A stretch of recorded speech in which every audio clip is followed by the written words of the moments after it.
We listen and we don't judge. This type of algorithm and content delivery is incredibly dangerous. Suspect looks like he doesn't finish any projects. Look at this backyard, for example. The game's over.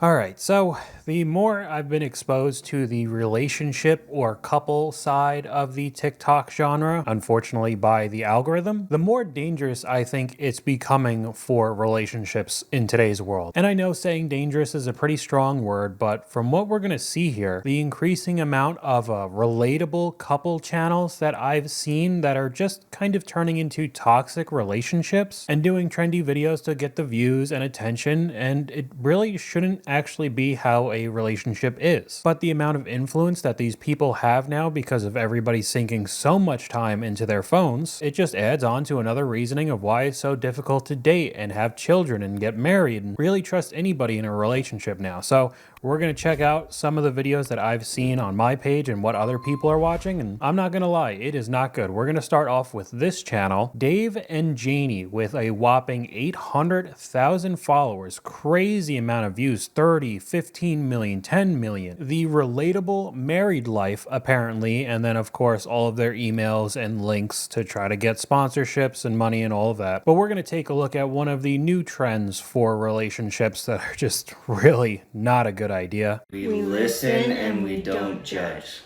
Sometimes I don't really have a headache. Sometimes I go in the bathroom and hide and pretend to go to the bathroom when I hear the chaos in the house, just so you have to handle it, not me. When sometimes I tell you I'm going to get a facial, but I'm really going to get Botox.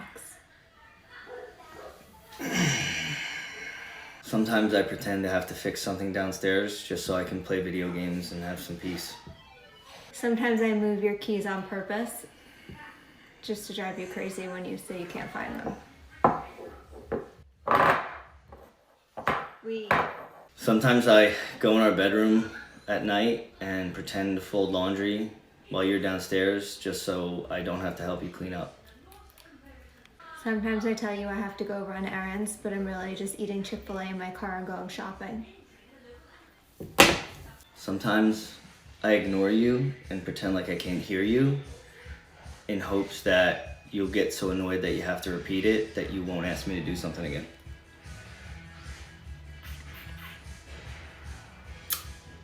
You're done. How is this supposed to be funny and relatable? It's just basically an excuse to say and show all of the really things that they do to each other or try to ignore each other, annoy each other on purpose, and this is supposed to be funny entertainment. This couple in particular are pretty nasty to each other. I guess that's what intrigues people. Like I said, they get a ton of views, so I don't know if this is purely entertainment to show honestly a toxic relationship or they actually just hate each other, because you see some of the comments, we listen and get divorced. The Botox one really had him questioning it all. Haha, like that's funny. This is just blatantly not showing up for his family. I don't understand why this is supposed to be entertaining and a fun trend. Suspect is lactose intolerant, eats dairy all day, and shits herself all night. Suspect looks like Uncle Fester. Suspect can't leave the house without 10 pounds of makeup. I don't even have makeup on.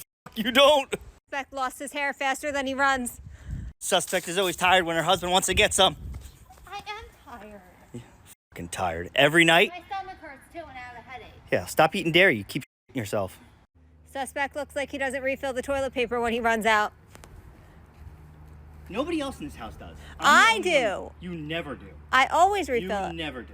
Suspect uses girl math to empty our bank account to go shopping. It was free. Suspect looks like he hates pumpkin patches. Oh my god, are you kidding me? Suspect says she doesn't need a man, but cannot go through life without a man. Suspect looks like he skips leg day. First off, I do not look like I skip leg day ever, okay? No, no, no. Suspect wears the same sweatpants and sweatshirt to bed every night. That's why her husband doesn't get any. Yeah. Suspect looks like he doesn't finish any projects. Look at this backyard, for example. The game's over.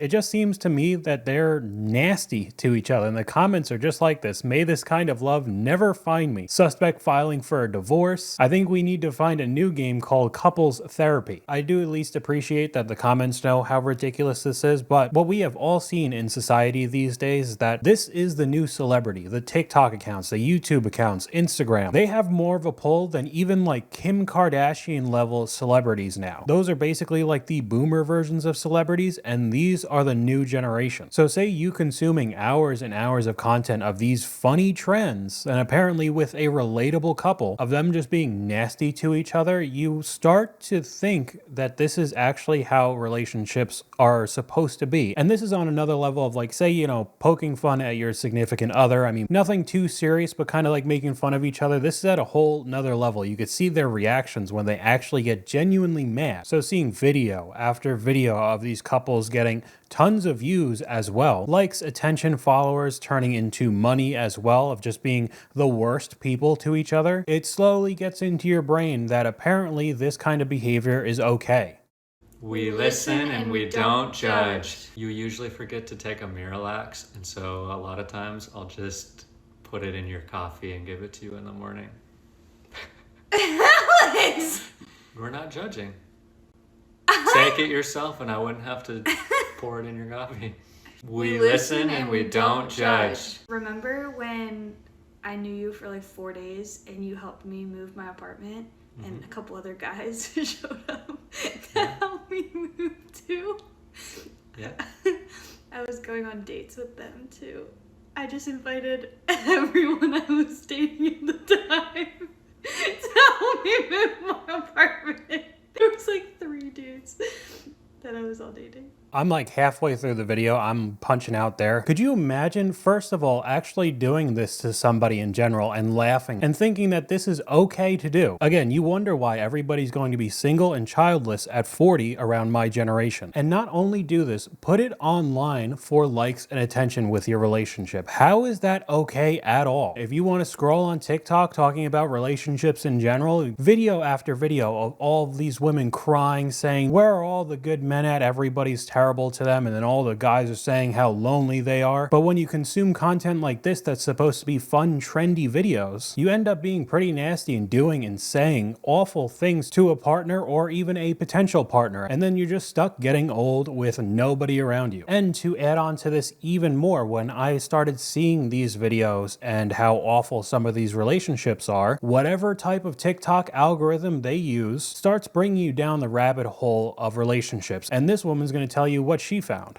This is a PSA for anybody using this app. This is not my normal content, but what I have been observing happening on this app has become deeply concerning for me. Not just for myself, but for other people who may be vulnerable and susceptible. So a little inside information, a few days ago, my husband and I got into a little fight. Nothing big, just usual stuff. But here is what I noticed happened on this app.